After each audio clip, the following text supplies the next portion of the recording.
तर तुझ्या सक्सेसमध्ये महेशचा किती वाटा आहे? की मी पहिल्यापासून सगळ्या सर मॅडमचा लाडका होता ना. प्रत्येक वेळेस त्यांच्या ट्रिपमध्ये मी असायचो. मी मारच खाल्लाय. मी स्कूलमध्ये नुसता मारच खाल्लाय. कांड्यांनी केले, मारम्या खाल्ला घरी, बस असं झालं. पण ते भांडणात बी एक असं हे असतं नाही का, इकडून तिकडून हे करायचं आणि मग परत आम्ही सांगते. असं नाही का बाबा फुल खुन्नसवाले भांडणं असतात, तसं नाही. आम्हाला माहिती आहे शेवटी किती काय झालं तर आम्हीच एकामेकाला. आणि तुमच्या दोघांच्या पण व्हिडिओचा एक कॉमन फॅक्टर म्हणजे मामाची पोरगी. तर हे स्क्रिप्टमध्ये लिहिलेलंच नाही. आणि ते एवढं भयंकर उचलून गेलं ना, आम्ही असं बघत होतो. मग तुला अशी मुलींची मैत्री करायला आवडते का? एक दोन मुली आल्या त्या म्हणत्या फोटो घ्यायचा. आता मी असंच त्या म्हणत्या फोटो घ्यायचा. तो बॉडीगार्ड म्हणता यार थांबा ना, जेवू द्या ना त्यांना. मग मी असं बोलून टाकलं, अरे कामवाल्या बाया आज लय लवकर आल्या. ते एवढं ट्रेंडिंगला आल्यानंतर एक डायलॉग. तर चला, माझा आहे रोकटोक सगळे प्रश्न तुझ्यासाठी त्याच्या. तर त्याच्याचं लग्न कधी? तर आज आपल्यासोबत महाराष्ट्राचे दोघेही नंबर 1 व्लॉगर आहेत, आदित्य डेरे आणि महेश डेरे. खूप दिवसापासून आपलं चाललं होतं पॉडकास्ट करायचं वगैरे, आणि आज योग असा आला की दोघे सोबतच आलात. आणि आपल्या चॅनलवरचा हा पहिलाच पॉडकास्ट आहे जिथे दोघे सोबत आहेत, नाहीतर इंडिव्हिज्युअल पॉडकास्ट असतात. बट हा पॉडकास्ट करण्याचं रिझन पण तसं आहे की आजकाल आपण बघतोय की नाही का, म्हणजे भावाभावांमध्ये इतकं बॉन्डिंग राहिलेलं नाहीये. काहींचे तर कन्व्हर्सेशन सुद्धा होत नाहीत घरी. बट तुमचं जे बॉन्डिंग आहे ना, ते पब्लिकला खूप जास्त आवडतंय. मग तुमचं जे ऑन स्क्रीन बॉन्डिंग जसं असतं घरी, पण तसेच आहेत का तुम्ही? एकदम नाही का? सेम, एकदम भारी, एकदम भांडणं. काय विषय आता असतं ना भावाभावांचं घरी, तर याला इकून तिकून आल्यावर मला बोट लावायची सवय. तर मी आपलं गप गरीब आणि शांत बस. तू आणि गरीब? हो, खूप गरीब. गरीब तर महेश वाटतो. काय नाही, माझ्याकडे वेळ सीन आहे, तुम्हाला दाखवून मी ना. मी आपला असा गप्पोनी बसायला असतो. इकून आलं का हे कर, मोबाईल घे, हे कर ते कर. त्याचा पासवर्ड सांगत नाही, पण मग त्याला लागतो मोबाईल. तर मी असतो शांत. मग आमचे लय भांडणं होतात. पण भांडणं ते आपण म्हणतो नाही का, भांडणं होतात, पण 2 मिनिटाला त्याच्यानंतर आम्हीच एकामेकाला नाही का, त्या टाईप एकदम भाऊ. लहानपणी सगळ्यात जास्त भांडखोर कोण होतं? आदित्य. लहानपणी तर भांडणच चालू होते. तरी पण असे लहानपणीचे काही किस्से आहेत का जे अजून अशा आठवणीत आहेत? म्हणजे दोघांनी मिळून असे केलेले कांड वगैरे? आहे मी सांगू का? विषय काय होता, आम्ही दोघं आहे आणि अजून एक आमचा दादा आहे मोठा, जितेंद्र नाव आहे त्याचं. विषय काय झाला, आम्ही शाळेतून आलो, खेळत होतो आणि त्याच्यानंतर खेळता हे म्हणले आपण लपाछपी खेळू. कोण कुठं लपलं. यांनी मला कुठं आपलं ते लाकडी कपाट असतं त्याच्यात घातलं, एवढंच ते, आणि त्याच्यात घातलं आणि त्याला बाहेरून काच होती, आरसा. दोघं, मी आतमध्ये बसलो छोटा असं, आणि हे दाबीत आहे दोघं. दाबलं, ते आरसा दाबला, आरसा तोडून टाकला. मी आतमध्ये असं बसेल, मला काही कळाना बाहेर काय आलं. काच बीज तुटली, हे जिकडं तिकडं फरार, गायब डायरेक्ट नाही का. पप्पा येत होते तेव्हा 2 मिनिटात. पप्पा आले, आजी आल्या. पाहिलं त्यांनी, आरसा तर अख्खा फुटलाय. लहान पोरांनी आरसा पाडला, म्हणलं धिंगाणा तो होणार. मग त्यांनी पाहिलं आतमध्ये, मी तिथं आतमध्ये बसेल, हात जाऊन बसला आणि यांनीच तोडलं. मग मला जे बदाडावलं घरच्यांनी. मग आता म्हणलं मी एकटा मार का खाऊ, दोघांचं नाव सांगून दिलं. हा भाऊ वावराच्या तो कोपऱ्याला, दादा आमचा त्या कोपऱ्याला. म्हणजे आज झालं, यांनी केले, मारम्या खाल्ला घरी, बस आज झाले. मग पहिल्यापासून असंच झालेलं आहे का की कांड तू करायचा, मार हा खायचा? काय मस्त तेवढ्या बाबतीत तेवढं व्हायचंच काय. म्हणजे इथं उलट आहे. मला चान्सच भेटत नव्हता ना. मोस्ट ऑफ कसं होतं, लहान भावंड कांड करून जातात आणि मोठ्यांना ओरडा खायला लागतो, पण तुमचं उलट. उलट होतं. पण असं कधी झालंय का की नाही का, बाहेर कुठेतरी पंगे घेतलेत, मग एक जण भांडण करून आलाय, ते सावरायला दुसरं कोणतरी जाते? नाही, असं कधी झालंच नाही. तेवढ्या बाबतीत आमची फॅमिलीच तशी, म्हणजे नाही का, पहिल्यापासून एकदम, आता गावापासून आम्ही एकदम सेपरेट राहिलाय, थोडंसं वस्तीवर आहे, आणि आपलं पूर्ण क्षेत्र 22 एकर, त्याच्यामुळे मग शेजारी पाजारी कोणीच नाही. त्याच्यामुळे मग असा विषय होतो, बाकीचे पण पोरं नाही खेळायला कोणी तिथलं, म्हणजे पंगे बिंगे बाहेर कुठं तो विषयच नाही. आता तू बोलता बोलता शेती पण सांगून टाकली, 22 एकर. आणि तुझ्या रॅपचं पण एक आहे, 7 पिढ्या विकत गेले एवढा 7 बारा नावावर. येस. तर तुमच्या शेतीमध्ये सध्या काय काय? सध्या आम्ही आहे, डाळिंब आहे, बाकी गायांसाठी घास वगैरे, गिन्नी गवत वगैरे गायांसाठी. गिन्नी गवत म्हणजे दोघांचंही खूप फेमस आहे ते. हो. मग तुम्ही दुसरं काय दाखवत नाही, ते गिन्नी गवतच दाखवण्याचं काय सीन आहे? तुम्ही रोज जाऊन डाळिंब नाही तोडू शकत. काय होतं, भाऊ कॉलेजला बाहेर होता, मावशीकडे होता, दादाकडं होतं दुसरं काम, असं थोडंसं शेतातलं. माझ्याकडं होतं गायांना पाणी पाजायचं, चारा आणायचा, कुट्टी करायचं, बरोबर, गायाचं दूध काढायचं वगैरे दादाकडे होतं. तर मग माझ्याकडे ते होतं, मी जायचो त्याच्यासोबत शूट वगैरे करायचो. मग माझं तेच काम दिसणार ना. डेलीचं काम आहे हा. गिन्नी गवत कापायचं आणि मी घरी जरी बनायचं. रोज गिन्नी गवत जरी तोडलं ना तरी पण मी एवढं इंटरेस्टिंग स्टोरी बनवायचो ना ती रोज पब्लिकला आवडायची. पण ही आयडिया कुठून आली की आपण बाबा हे रोज जे काम करतोय ते गिन्नी गवत दाखवावं, हे कुठून सुचलं? पहिली गोष्ट म्हणजे आपण शेतकरी, मग त्यात आपण वेगळं काय नाही दाखवू शकत. हेच आपलं काम करतोय ते, पण त्याला थोडंसं फनी वे मध्ये घ्यायचंय. त्याचा पहिलाच व्हिडिओ माझ्या मध्ये पहिला म्हणजे हा तो गिन्नी गवत घेत होता आणि तो बांध असतो ना वरून मम्मी व्हिडिओ काढत होती. त्याचं वाटलं नव्हतं पडतीन वगैरे, हा. पण मग ते गिन्नी गवताची कवळी घेऊन आला आणि ते नेमकी त्यात पडलं. मग नंतर ते पूर्ण बँड सीन मध्ये ते आज दिसलं का खरंच पडलाय, म्हणजे लोकांनी अजून ते हे घेतलं जास्त मला. हा, म्हणजे असं तुझं नेहमीच असं होतं का रॅन्डमली तू काहीतरी करायला जातून सारखं पडतच नाही नाही राहतं नाही का? नाही, असं कायम नाही होत. पण मग असं एखाद्या ठिकाणी जर झालं काहीतरी करतोय तर चूक होते आपल्याकडून. हम्म. असं नाही का आपण स्क्रिप्टेड करतो, असं नाही. मग ती पण चूक जे हा. स्क्रिप्टेड नाही तर ती रिअल दाखवली होती हा. थोडक्यात. झाली ना चूक पण मग ती याच्यातून- मान्य करायची हा, याच्यातून हे पण दिसतं का बाबा जे तुमचं होतंय ते तुम्ही दाखवताय. रिअल तुम्ही फालतू उगाच काही पण क्रिएट नाही हम्म. करते, स्क्रिप्टेड नाही बट करतो. तुझं टायमिंग चांगलं आहे की बरोबर पडायच्या टाइम मध्ये तुझा कॅमेरा पण सुरू असतो. हा नाही, तेवढे कॅमेरा ऍक्टिव्ह राहतात आमचे कधी पण. येस. तू पुण्यामध्ये पण मॉलमध्ये गेल्यानंतर आय थिंक पडला हो होता. हो, हा, तो पडलं पण होतं. म्हणजे ते काय होतं, मी फर्स्ट टाइम पुण्यात आलतो त्या टायमाला ती फरची वगैरे असते मॉलची, हम्म. मी मस्त फुल चापला विपला घातेल आणि मग ते काढत होते पोरं, त्यांना पण शॉक इकून विकून. आमचा मोठा दादा आहे तो व्हिडिओ काढत होता आणि त्याला म्हणलं थांब, एक असं मस्त हिरोने एंट्री मारतो, पळत येतो. पळत गेलो आणि असं करत होतं नाही का, हम्म. करता करता स्लिप झालो आणि पडलो. पडलो. त्याच्यानंतर त्यांनी कॅमेरा इकडे तिकडं बाकी रिॲक्शन त्या मुली वगैरे अशा बघायला लागल्या. तो एक डायरेक्ट किती व्ह्यू गेले त्याला, 20 मिलियनच्या असं जवळपास एवढे व्ह्यूज. मग एका ब्लॉगला एवढे व्ह्यूज आणं म्हणजे माझ्यासाठी लय मोठी गोष्ट होती. पण जे काही झालं ते रॅन्डम झालं पण चांगलं झालं असं. Yes. म्हणजे लोकांचं काय होतं, कर्म करायला जातात, कांड घडतात. तुझ्या कांड मधून कर्म कर्म घडतात. घडतात. बट ही कॉन्टेंट क्रिएशनची ऍक्च्युअल आयडिया कुणाची होती? कॉन्टेंट क्रिएशन मी लहान लहान म्हणण्यापेक्षा आपण म्हणतो एक 7वी 8वी तेव्हापासून मला ते व्हिडिओचा लय नाद होता. तेव्हा तुझ्याकडे मोबाईल होता? नाही, पप्पाकडे होता. तो पण छोटासा असतो नाही का, स्क्रीन टचच होता. मग तेव्हा मी असं करायचं नाही का, मी एडिटिंग वगैरे करायचो व्हिडिओ, थोडे पण आवड होती पहिल्यापासून. मग ते केलं. त्याच्यानंतर थोडं ज्या टायमाला थोडंसं शाळेत जायला लागलो, शाळेत म्हणजे एक हायस्कूलला एक तशी स्टोरी पूर्ण वेगळी आहे. आता हा लय स्क्रिप्टेड सांगू राहिला. कोणतं तू सांग. त्याच राहू दे. सगळ्यात म्हणजे ना, हा मी तर म्हणतो दुसरी तिसरीलाच असन त्यावेळेस हा पप्पांचा. याच्यात तेवढा एक गुण आहे का सगळ्या गोष्टी नाही का, म्हणजे इलेक्ट्रॉनिक मध्ये काहीतरी खोल फिटिंग तो टाईप. मग पप्पांचा मोबाईल घ्यायचा, त्याच्यातून काहीतरी बघत राहायचं, मग काहीतरी शिकत जाणार. असं बघता बघता शिकता पप्पांचे कमीत कमी 6-7 मोबाईल फुटलेले. म्हणजे याचा घ्यायचा टाइम मोबाईल, आणि पप्पांना पण त्याच टाइमला लागायचं. ते 2-3 मोबाईल तर असेच फुटले.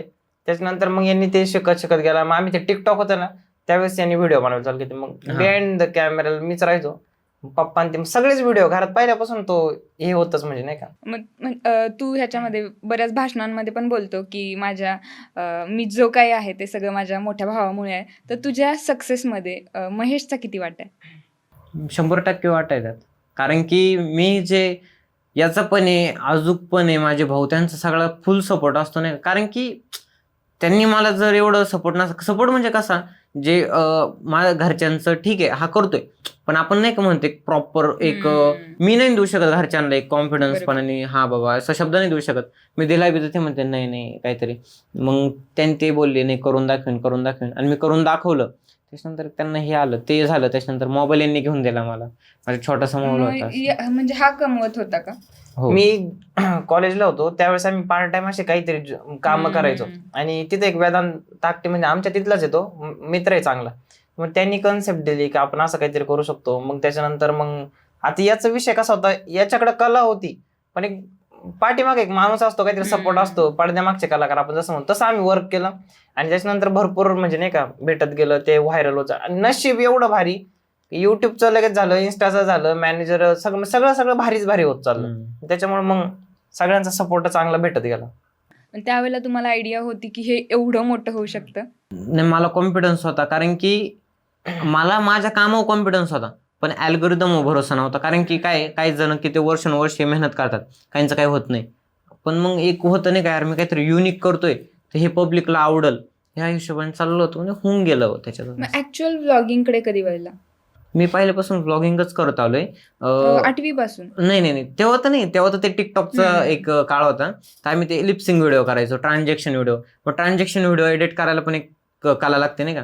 तर ते मी करायचो, थोडंफार चुकायचं ते काय एवढं नव्हतं. अजून काय ते व्हिडिओ आपल्याकडं, पण मग ते करायचो. त्याच्यानंतर ब्लॉगिंग मग थोडंसं असं वावरात ज्यावेळेस मला कामं भेटले ना त्या टायमाला करायला लागलो ते बी असं मिनी ब्लॉग्स वगैरे. मग त्याच्या पण आधी मी मला वाटतं काहीतरी 11वीला होतं तेव्हा तो मोबाईल होता, कारण मोबाईल तर मला 10वीलाच काहीतरी आलता ना, 9वी 10वीला. युट्यूबला हा, तसे ते पण खूप हिंदी lockdown. ब्लॉगिंग करत होतो हा. ते सगळ्यात सौरव जोशीमुळे मग ते हा, fad सौरभ चालतं. जोशीमुळे तो तर Fad किंग चालतं आहे ते. ब्लॉगिंग मधला, काय विषय बरोबर नाही. आहे. आणि मग तू कॉन्टेंट क्रिएशन मध्ये कधी वळला? मी गुजरातला होतो त्यावेळेस याचं चांगलं चालू होतं. मी म्हणतो तू तू चालू केलंय ना तर आता मी पण त्याला चालू करून देतो काहीतरी, म्हणजे सपोर्टला आयडी पण होऊन जाईल. Yes, yes. आणि आम्हाला अंदाज पण नव्हता का त्याच्यातून असं पण काही होईल का लोक मला पण आदित्य समजतील किंवा मग ऑलरेडी काय व्हायचं तसं पण माझे मित्र मलाच आदित्य म्हणायचे, कारण म्हणजे लाईव्ह पण. हम्म. आणि ते तेवढं त्याचं आदित्य डेरे तेवढं व्हायरल झालं.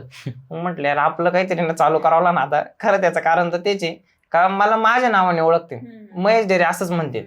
मग ब्लॉगिंग चालू केली, पहिलाच व्हिडिओ व्हायरल झाला, त्याच्यानंतर कंटिन्यू चालूच झालं ते.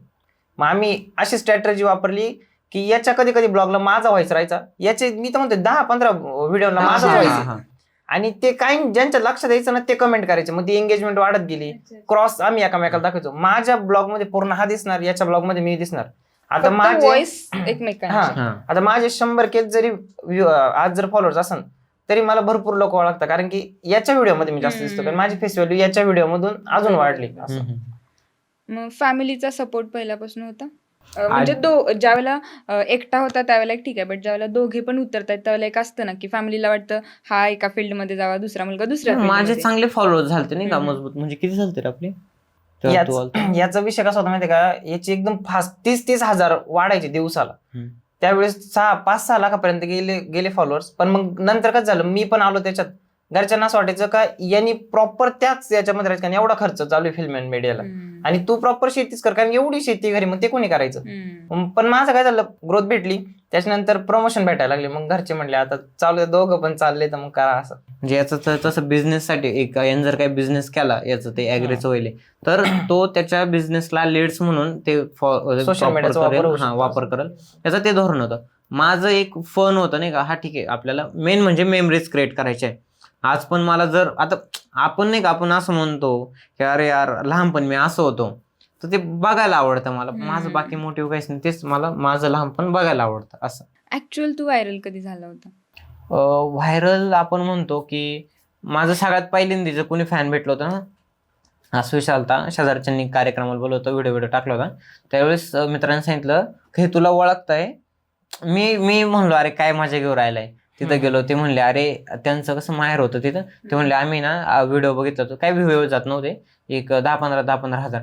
मग ते म्हणले का बाबा आम्ही तुला हे जरा बघितलं नाही का एरिया, मग असं वाटलं की अरे हे तर आपलं माहेर आहे. मग तेव्हा त्यांनी पहिला फोटो काढला होता. एवढं भारी वाटलं होतं म्हणजे नाही का, मी पूर्ण असं ब्लश होऊन गेलो होतो, अरे कसं असं. तरी असं झालंच नाही ना की म्हणजे असं त्याच्यासोबत कधी घडलंच नाही का आता लय मेहनत केली आणि मग व्हायरल. पहिल्या व्हिडिओ पासूनच जी मेहनत होती ना ती नाही दिसली एवढी, म्हणजे कोणालाच नाही दिसली सोशल मीडियावर, कारण त्यावेळेस नव्हतंच ते. पण इन्स्टावर आला, ब्लॉग स्टार्ट झाले आणि त्या दीदीचं लग्न आलं, म्हणजे फास्ट एकदम ग्रोथ होऊन गेली. हा, कारण की मी एवढे वर्ष त्यात अनुभव घेतोय आणि मग त्याचं कुठेतरी प्रॉपर करतोय, तर ते एक वेगळंच इम्पॅक्ट पडतो नाही का. तर मग तिथून पुढं मला माहित होतं का कसं करायचंय, कसं चालवायच्या गोष्टी, एडिटिंग काय असते, व्हॉइस ओव्हर काय असतो, प्रॉपर करत होतो मी असं. म्हणजे बाकीचे लोक जास्त करून स्क्रिप्टेड करायचं. आपण जर एखादा सीन केला, आपल्याला वाटतं यार नाही चालणार, तो सीन हा टाकीत होता, हा, म्हणून ते चाललं. म्हणजे रॉ काय आहे ते. पण असं कधी झालंय का, आता व्लॉगिंग म्हटलं की आपण म्हणजे आजूबाजूला जे काय सगळंच कॅप्चर करतो, मग त्या नादात कधी व्हिडिओ वगैरे डिलीट करायला लागलाय, असं काही सीन झालंय? एकच झालेलं आहे पब्लिकमध्ये. ते आम्ही थोडंसं एक माहित नव्हतं नाही का, एक समोरचा माणूस तो मोका होता थोडासा, मग आम्ही त्याच्याविषयी बोललो आणि त्याच्यानंतर त्यांचीच आम्हाला कमेंट आली की बाबा बोलता येत नव्हतं वगैरे, ते थोडं रिॲक्शन त्यांची चुकली. मग असं आम्ही डिलीट करू, म्हणजे एखाद्याला आपल्यामुळे त्रास नको, हे आमचं धोरण असतं मेन. म्हणजे याच्यामध्ये कसं एक फॅमिली कंटेंट असल्यामुळे जास्त प्रॉब्लेम येत नाही कोणाचा. आपण एक तर आपण कसं स्क्रिप्ट शिवाय देत नाही कुणाला, काय आपलं ते धोरण नसतं सगळं. एखाद्याला मी जर रोस्ट बी मारून दिलं ना, तो असं आवडीने बघतो, अरे किती भारी बोलला, म्हणजे एक नाही का कोणाला असं दुःख नाही वाटत. आपण कोणाला असं काही बोलत नाही मेन म्हणजे. नाही, फक्त त्या स्पेसिफिक व्यक्तीला बोलण्यामुळे नाही. आता मी माझा एक्सपिरियन्स सांगते. मी पण पब्लिकमध्ये जाऊन डायरेक्टली व्हिडिओ काढते, तर त्या आपल्याला माहित पण नसतं की त्या व्हिडिओमध्ये ती व्यक्ती आलेली आहे. आणि कधी कधी नाही का कपल वगैरे पण फिरत असतात आणि चुकून आपला असा मोबाईल रोटेट होतो, मग त्याच्यामध्ये ते आलेत, मग ते परत कमेंट करतात किंवा आपल्याला डायरेक्ट कॉन्टॅक्ट करतात की आमचे फुटेज आहे त्याच्यात ते डिलीट करा. मग असा कधी सीन झालाय? माझं झालं वेट एन्जॉयला झालं असं, कारण की त्यावेळेस कसं झालं, त्या मुली न सांगता वेट एन्जॉयला आलेल्या होत्या, 5-6 जणी होत्या. ओके. आणि तिथं आम्ही ऑलरेडी प्रमोशन साठी गेलेलो होतो. हा, त्यांनी आणि बोलवलं होतं. त्यांनी डायरेक्ट नंतर मेसेज करायला चालू केले का ते आल्या, फोटो वगैरे काढले आणि आम्ही ब्लॉग स्टार्ट करायला लागलो ना, मग त्यांनी सांगायचं ना तुम्ही ब्लॉग करू नका, आमच्या म्हणजे घरी त्यांनी बघितलं होतं तुम्ही vlog बघितलं करताना. होतं. घरी आलो, आमचा प्रमोशनचा व्हिडिओ डेट आली, टाकायचा आणि टाकला पण व्हिडिओ गेला 2 मिलियन. आणि मग त्यांचे मेसेज यायला चालू झाले. मी मेसेज आता रिक्वेस्ट मध्ये मेसेज आपण नाही बघत जास्त करून, लक्षात येत नाही की जास्त मेसेज असल्या. त्यांनी काय केलं, माझे फॉलोईंग मधले जे मुलं त्यांना मेसेज अरे करायला चालू बापरे. केले. आणि मग ते मला कॉन्टॅक्ट, मग करा डिलीट, मग शेवटी केलाच डिलीट. काय मग ते आपण प्रमोशन वर नाही इम्पॅक्ट पडला? प्रमोशन होऊन गेलं ना, त्याच्यानंतर मग ते पण डेट काय date असतं, नाही. ब्रँड मोठ्या ब्रँडची एक इथून ते इथपर्यंत डेट असते, त्याच्या पुढे तुम्ही लिमिटेड delete करा, ते फरक नाही त्याच्यामध्ये पडत. करून टाकलं मग. पण एवढं धोरण आहे पहिल्यापासून का आपल्यामुळे कोणाला त्रास नाही झाला पाहिजे, म्हणजे डिलीट करायची वेळ आली, कारण सोशल मीडिया म्हणून आपण नाही कधीच आपली जी रियालिटी होती ती रियालिटीच आपण दाखवतोय. माझं काय झालं होतं, मी एकदा पेट्रोल पंपवरती पेट्रोल भरतानाचा सीन घेतला आणि त्या ताईंनी पण बघितलं होतं मी व्हिडिओ काढते वगैरे, त्या काहीच बोलल्या नाहीत. मग मी तो टाकला सीन आणि त्यांचं काहीतरी होतं लव्ह मॅरेज, ते पळून आलेले होते आणि हा, मग हा. कंटिन्यू मला मेसेज यायला लागले, मेल यायला लागले की ते डिलीट करा, बट त्यांनी रिझन नाही सांगितलं का डिलीट करा. मग मी नाहीच केलं. मग एखाद्याला असं पण वाटतं ना, हा. मी काम करतो दिसलं नाही पाहिजे असं हम्म. नाही, त्यांना वाटतं. हे नव्हतं दाखवायचं की ते इथे राहतात. इथं हा आणि आणि त्यांनी लोकेशन डायरेक्ट ते माझ्या एरियातले मी शॉप वगैरे पण कधी कधी दाखवते ना, ते सगळे ऍड्रेस शोधत घरापर्यंत आले. अरे बाप. घरी डायरेक्ट मुलं घेऊन आले आणि सगळे ते डिलीट वगैरे करायला लावलं. आणि तुमच्या दोघांच्या पण व्हिडिओचा एक कॉमन फॅक्टर म्हणजे मामाची पोरगी, आणि तुमचे जे मोस्ट व्हायरल व्हिडिओ आहेत त्याच्यात पण तुमच्या दोघांचा तो सेमच टॉपिक आहे. मग पब्लिक पण म्हणते की बाबा 2 मुली काहीतरी दिसतात व्हिडिओमध्ये, मग ही मामाची पोरगी याची, ही त्याची, असं होते. तर ते ऍक्च्युअल लाईफ मध्ये खरंच तसं आहे का? मामाच्या ना 2 मुली आहेत अशा, आणि जी मोठी मुलगी आहे ना तिचं लग्न झालेलं आहे, तिला याला म्हणून चिडवता, आणि जी छोटी मुलगी आहे ती मला चिडवता. पण ती छोटी मुलगी माझ्यापेक्षाच 5 वर्षांनी मोठी. अरे बापरे. पण मग यात त्यावेळेस लग्नाचा थोडा सीझन चालू होता, त्यावेळेस हा मामा त्यांच्या घरी गेलता, त्यांनी मामाच्या मुलीसोबत व्हिडिओ बनवला आणि ते झालं. मी दुसऱ्याच दिवशी मामा त्यांच्या इथे गेलतो आणि सेम व्हिडिओ तसाच बनवला. मग ते तुम्ही ठरवून केलं होतं? नाही नाही नाही, नाही, script- ते रॅन्डम होतं सगळं. तुझ्याही डोक्यात ती आयडिया आली आणि त्याच्याही डोक्यात. त्याच्या डोक्यात आली, पण तोपर्यंत त्यांनी व्हिडिओ पण टाकलेला नव्हता. त्यावेळेस यांनी व्हिडिओ टाकला, तो व्हायरल झाला. मग म्हटलं आता आपल्याला याच्यावर काहीतरी कन्सेप्ट वेगळी. मग मी असं त्याच्यात म्हणलो होतो का मामाची मुलगी म्हणती का काल आदित्य भाऊजी येऊन गेलते, म्हणजे मी त्याच्यात माझी बाजू पुढे दाखवली ती. म्हणजे तिथून पुढे स्टार्ट झालं. मग त्याच्यानंतर फॅनची एडिट वगैरे, मग ते जोडी कोणती भारी, ते लईच चालून गेलं होतं ते असं. आणखी एक आता तर तुम्हाला सोशल मीडियावरती हॅशटॅग पण मिळाले, 2 भाई दोनो तबाही, आणि त्याच्यावरती छान छान एडिट्स पण बनतात. मग ते एडिट्स बघून कसं वाटतं, किंवा घरच्यांचे रिॲक्शन काय असतात? भारी वाटतं. घरच्यांचे रिॲक्शन काय असतात स्पेसिफिक? घरच्यांचे रिएक्शन असे असतात, अरे हे इकडं भांडतात एवढे. आणि नाही, पण काय असतं, भाऊ भाऊ आहे, आम्ही तेवढं फोन चालू म्हणून भांडतो, त्यात काय आम्ही काही खोटं नाही, भांडतो, भरपूर भांडणं होतात. पण ते भांडणात बी एक असं हे असतं नाही का, इकडून तिकडून हे करायचं आणि मग परत आम्ही चांगले, असं नाही का बाबा फुल खुन्नसवाले भांडणं असतात, तसं नाही. आम्हाला माहिती आहे शेवटी किती काय झालं तर आम्हीच एकामेकाला, त्याच्यामुळं नाही असं. आता हे सोशल मीडियाचं तर झालं, बट याच्या आधी पण काहीतरी असतं ना की मला पुढे जाऊन हे बनायचंय, ते बनायचंय. मग तसं तुमचं काय होतं? आता याचं पहिल्यापासून कसं होतं की नॉर्मल जसं कॉलेज चालू आहे तसं चालू होतं सगळं, तोपर्यंत सोशल मीडियाचं एवढं काय नव्हतं.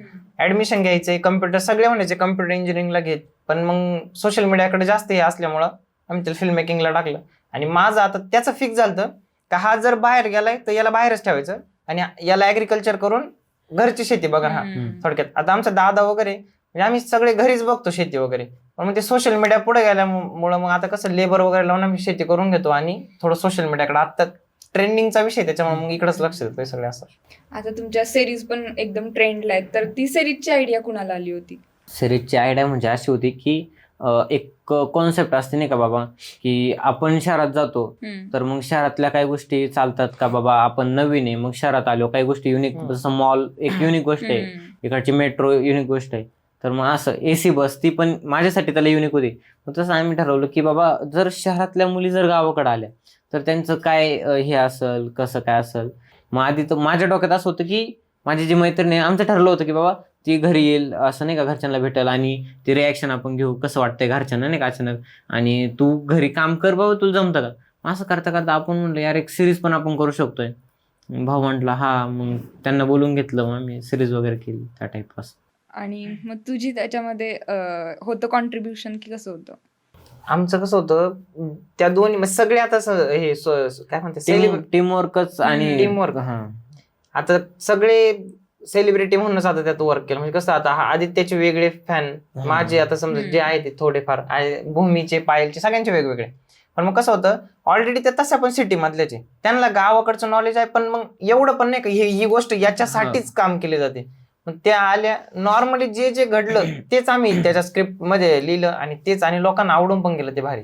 ओके, मग तुम्ही ज्या खरंच घडलंय त्या गोष्टी मोस्ट ऑफ त्यात टाकल्यात. त्याच्यात टाकलं. तुझा एक डायलॉग आहे, त्या येत आहेत अशा सिटी मधून आणि तू म्हणते अरे कामाला बायका एवढ्या लवकर कशा काय आल्या? तेच ना. ते कसं होतं? कारण की ते तर एकदम रॅन्डम, कारण की त्यांचं चेहरा पण तिकडं, आणि ह्यो त्यांना असं त्या विचारते का बाबा हे काय तुमचं, हे काय, हे वावर काय, हे कसलं झाड आहे, हा घेऊन चाललाय. मग मला आता आमचे तर रोज कामावाल्या बायाच येतील ना, आल्या बी तर एवढं मोठं वावर वगैरे. मग मी असं बोलून टाकलं अरे कामावाल्या बाया आज लय लवकर आल्या. ते एवढं ट्रेंडिंगला आल्यानंतर एक डायलॉग, मग ती मुलगी म्हणते कामावाल्या कोणाला म्हणतोय. म्हणजे नॉर्मल एवढी हॅरेसमेंट झाली ना शूट करून करून, एवढं म्हणजे आता सगळे जे आता एवढे प्रो कोण नाही त्याच्यात, म्हणजे परत डायरेक्शन म्हणा किंवा सगळं ते आम्ही शूट करत करत संध्याकाळ इतका टाइम होऊन गेलता. आणि त्याच्यानंतर असं थोडे सगळे कंटाळून गेले, ते कोणच बरोबर करेना. हाड्याक म्हणला हे कामवाल्या बाय ना खरंच, त्याच्यातून ते त्यालाच सुचलं ऑन द स्पॉट. ते चालू झालं. ते सेम तसं त्यांनी बोलला आणि मग स्क्रिप्ट मध्ये आम्ही ते घेतलं. हे स्क्रिप्ट मध्ये लिहिलेलंच नाही, आणि ते एवढं भयंकर उचलून गेलं ना, आम्ही असं बघत होतो. सगळे म्हणताय पूर्ण सिरीज ओके, पण कामवाल्या बाया असं नाही का. आता गहू पण आम्ही पेरलेला आहे घरी, त्याच्यावर ऑलरेडी खरंच पाखरे पण बसलेले, म्हणजे नाही का ते गहू वगैरे खाते. आता डोंगर जवळ आहे त्याच्यामुळं मग त्यांना दुसरं काही नाही तर ते गहू खाते, आणि ऑलरेडी त्याच्यात एवढी हे झालंय आता. म्हणजे लोक सगळे असं म्हणते का गहू कस काय पाखरं खाते त्याच्यावर, असं म्हणजे ते एकदम हे होऊन गेलंय. बट असं ऍक्च्युअल मध्ये कधी झालंय का की तू असं काहीतरी मुलींना बोलायला गेलाय आणि समोरून असं काहीतरी सीन होतोय? हे ज्यावेळेस फेमस नसन त्यावेळेस विषय काय होता, मी बोलतच नसायचो कोणच्यासोबत, कारण मला ते एकदम असं नॉर्मल राहायला आवडायचं नाही का. मी काय कधी कोणच्यात नाही इंट्रोवर्ट. हा. आणि मी असं फेमस झालो ना तर असंच झालं फेमस नाही का, म्हणजे थोडं थोडं पण असं नाही का अचानक फेमस झालो. अचानक फेमस झालेलं नाही टिकते, असं हेच झालं. तर मग त्याच्यानंतर मला समोरचे ओळखतात नाही का असं, तर मी बोललोय बी तर समोरचे फन पार्ट म्हणून घेते, आम्ही पण फन पार्ट मधून. मग असं झालं नाही यार कधी. आता सोशल मीडियावरती तरी तुझ्या बऱ्याच मैत्रिणी दिसतात. मग ऍक्च्युअली आधी ऑफ कॅमेरा मैत्रिणी होत्यात किंवा तुला अशी मुलींची मैत्री करायला आवडते का? नाही, आधी फेमस नव्हतो तेव्हा नाही, कारण की मी 12वी पर्यंत लय स्ट्रिक्टली अभ्यास वगैरे माझं सगळं राहायचं. मोबाईलमध्ये पण मला गेमिंगचं वगैरे लय ना, एडिटिंग आणि गेमिंग मी ते भरपूर केलेले. त्याच्यानंतर मग ज्या टायमाला सोशल मीडिया झालं, मग मुली भरपूर हे करत राहत्या, ते मी बघितलं. जोपर्यंत काय नव्हतं तोपर्यंत काय नाही, जोपर्यंत एवढं तुमचं बेस झालाय तयार त्याच टायमाला होऊन तुम्हाला समोरून सगळं येतं.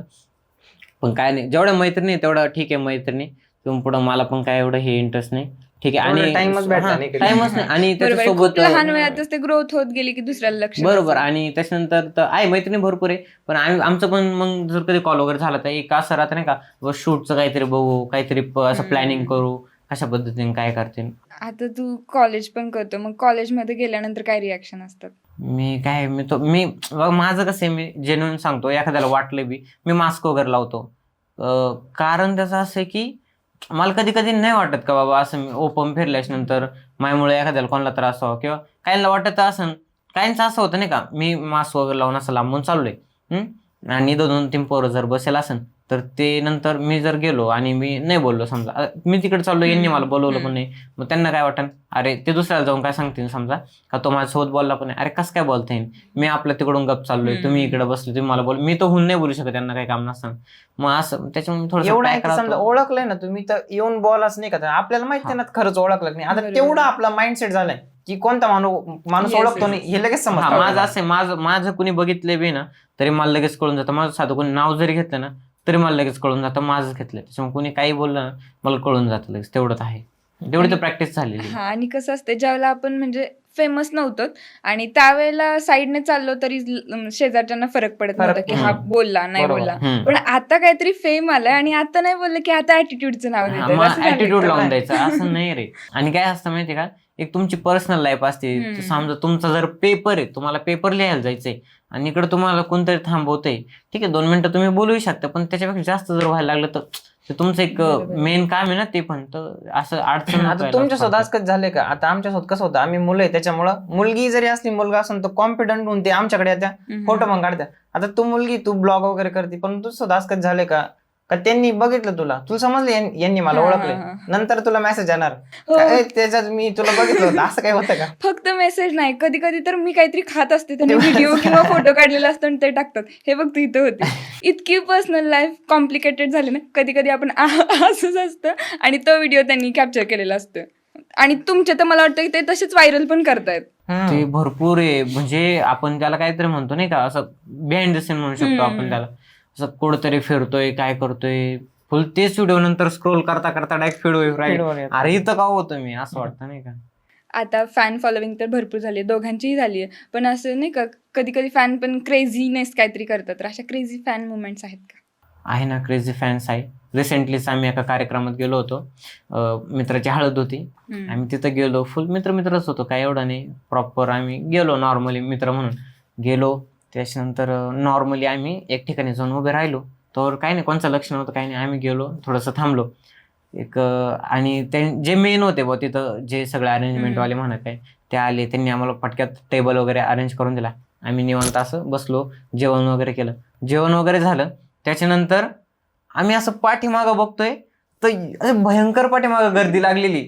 म्हणजे सगळं वेटच करत होते हा, कधी याचं जेवण जेवण होतं आणि आपण photo आणि मिळतोय. आमच्या शेजारी त्यांनी बॉडीगार्ड्स वगैरे अरेंज केलेले लगेच 2 मिनिटात, की यांना जेवताना कुठलाही हे नको व्हायला. आणि त्यात 1-2 मुली आल्या त्या म्हणत्या फोटो घ्यायचा. आता मी असंच, त्या म्हणत्या फोटो घ्यायचा, तो बॉडीगार्ड म्हणताय यार थांबा ना, जेवू द्या ना त्यांना. त्या टायमाला मला पण वाटतं नाही का, असं नाही यांच्यासोबत आहे का. मग जेवण वगैरे झालं, मी आणि भाऊ आम्ही सोबत असं उठलो. त्याच्यानंतर सगळी गर्दी यायला लागली नाही का, फोटो काढायला. मी त्यांना म्हणतोय अरे 2 मिनिटं थांबा, मी जेवता माझा हात तासायचे, 2 मिनिटं हात तर धुवून होत्या. पण काय नाही, मला वाटतं कमी 20-30 फोटो तिथंच लगेच निघून गेले. म्हणजे प्रत्येकाला वाटतं का बाबा चला घेऊ काढून, एकदा मी गेलो हा गेला तर म्हणजे परत नाही वाटणार. असं म्हणजे क्रेझी मुवमेंट होतात कधी कधी. तुझ्यासोबत झाले असं कधी? असं होत राहतं बरं, पण आता एकदम असं आठवण आणि कायमच घडतच राहतं काही ना काही, की आपण बसलेलो आहे, आपल्याला समजतं आता की हे आपल्याला ओळखताय, ते बोलता पण. मग त्या टायमाला मग कॅमेरा वगैरे चालू जर असला तर मग तो मोमेंट कॅप्चर होतो. असे 2-3 वेळा घडले की ते मिलियन मध्ये पण व्ह्यूज गेले त्यांना. म्हणजे मुवमेंट भरपूर होतात पण कॅप्चर नाही होत ते हा. टाइम मध्ये, बरोबर बरोबर. असं. मग असं कधी झाले का, म्हणजे ते सेल्फी घ्यायला आलेत पण तरीही त्यांची इच्छा असते की त्यांनी सेल्फी घेताना आपण त्यांचा व्हिडिओ कॅप्चर करावा आणि आपल्या ब्लॉग मध्ये ऍड हो करावा? हो, मला तर लई जण म्हणतात का आज ब्लॉग नाही करू आज राहिले ब्लॉग का. आहे ना एक Yes, असं location. लोकेशन, आज ब्लॉग नाही करू राहिले का. मग नसन करत तर मग आपण सांगतो की बाबा टाइम नाही आज शूट करायला टाइम नाही, काहीतरी नाही, कॅमेरामॅन नाही. पण मग त्यांची एक आपल्याला डायरेक्ट कळतं नाही का, काय बाबा यांना पण व्हिडिओ द्यायचे Yes. असं. आता पहिलं जेव्हा तू ब्लॉग चालू केले त्यावेळेस एक असं होतं की आपण आपल्या स्वतःसाठी करत होतो. आता असं झालंय का की लोक बघताय म्हणून तू लोकांसाठी व्हिडिओ बनवते का पब्लिकसाठी व्हिडिओ बनवते? असं तर नाही होत. जेव्हा आपल्याला बनवावं असं वाटतं काहीतरी कंटेंट ह्यात आपण देऊ पण शकतो असं. आपल्यावर रिस्पॉन्सिबिलिटी राहते की ठीक नाही, ते आज आहे. व्हिडिओ द्यावाच लागणार आहे, म्हणजे असं हो, होतच होतं प्रत्येक होतं, वेळेस. बरोबर आहे. कधी कधी म्हणजे तब्येत पण बिघडलेली असते, आवाज पण ठीक नसतो, पण तरीही त्या आवाजात व्हिडिओ करते. आधी असं वाटायचं की बाबा असला आवाज आवडेल का पब्लिकला, पण आता ते पब्लिक इतके तेच. इंटरॅक्ट झाले ना, आपला खराब झालेला आवाज सुद्धा त्यांना आवडतोय. पण तुम्ही पण ते लगेच दिसा खाली आम्हाला. टाकतात की तुमचं आजारी आहे आजारी का आहे, काय, तब्येत काय. बरी नाही. मला नाही असं काय वाटत. मी जर नॉर्मल नाही, मला वाटलं नाही टाकायचा, मी नाही टाकत. मी 10 दिवस तर काहीच टाकत नाही, नाही. पण कधी कधी असं होतं ना, प्रमोशनची लास्ट डेट असते आणि त्या ब्रँडला हवंच असतं त्या दिवशी, असं पण होऊन हा जातं. हा, ते होतं कधी कधी.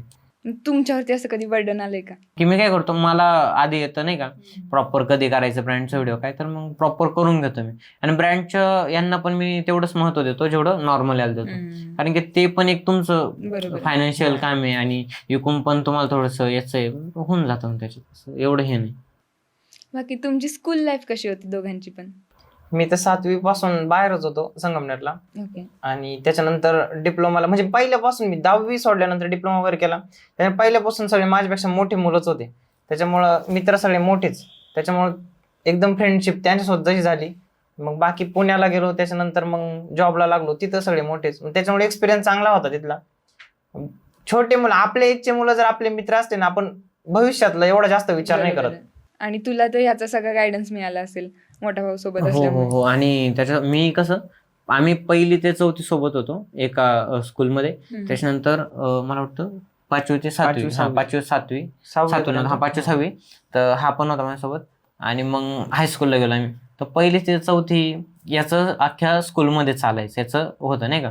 मग दरारा. हा दरारा, कारण की याचा जो होता ना बोलण्याचा कॉन्फिडन्स हम्म. वगैरे ते सगळं असं. आणि मग मॅडम पण त्याला तेवढं मानायच्या. मग आता मी असाच मार खातोय काय, मी खरंय मी मी मारच खाल्लाय, मी स्कूलमध्ये नुसता मारच खाल्लाय. पण त्याच्यामुळे मी भरपूर गोष्टी शिकलोय नाही का, काय कोणत्या, त्याच्यामुळे मी कधीच चुकत नाही. आणि मग ते झालं. त्याच्यानंतर इवन जे मेन डॉक्युमेंटचे काम असतात ना, ते सुद्धा भाऊकडे असायचे. त्याच्यामुळे मॅडमला त्याच्यावर तेवढं हे असायचं. माझ्या बाबतीत तेवढं घडलेलं आहे की मी पहिल्यापासून सगळ्या सर मॅडमचा लाडका होता ना. लाडका. प्रत्येक वेळेस त्यांच्या ट्रिप मध्ये मी असायचो आणि ते बाकीच्या मुलांना जरा एकदमच युनिक वाटायचं, कारण त्यावेळेस चर्चेत जर असन आणि ते झालं लगेच सोशल मीडिया आली, मग ते अजूनच बरोबर. हायलाइट झाल्यासारखं झालं. तर लेट्स गो. आता आपलं झालेलं आहे निम्मा पॉडकास्ट, आणि इथून पुढं आता मी आणि भाऊ घेणार आहे तेजाचं पॉडकास्ट. podcast. हा, तर चला, माझा आहे रोकटोक सगळे प्रश्न तुझ्यासाठी त्याच्यात. तर तेजाचं लग्न कधी आहे?